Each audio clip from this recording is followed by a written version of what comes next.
શું તમારું નામ? મારું નામ ચંદ્રેશ જોશી. ચંદ્રેશભાઈ, તમારો મોબાઈલમાં કંઈક બ્લાસ્ટ થયો છે, તમને ઈજા પણ થઈ છે, શું કહેશો? હવે એમાં એવું છે કે મોબાઈલમાં કોઈ જાતની તકલીફ નહોતી અને અચાનક મેસેજ આવ્યા એટલે મેસેજ ડિલીટ કર્યા એટલે અચાનક ડિલીટ કરીને મેં ખીચામાં મૂક્યો, ખીચામાં મૂક્યો ભેગો જ બ્લાસ્ટ થયો. આ ઘટના ક્યારની છે?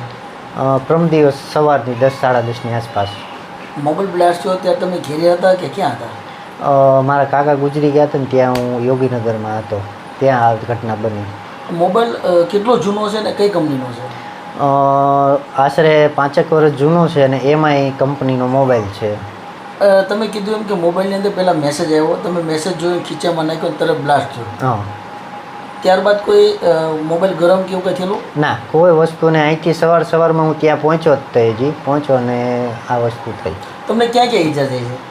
અહીંયા થોડીક સાથળે વધારે પડતું પતી ગયું છે, થોડુંક હાથે વાગેલું છે, બસ 2 જગ્યાએ જ છે. ત્યારબાદ સારવાર માટે ક્યાં ગયા હતા? સોનાવાલા હોસ્પિટલમાં તાત્કાલિક મને લઈ જવામાં આવ્યો હતો.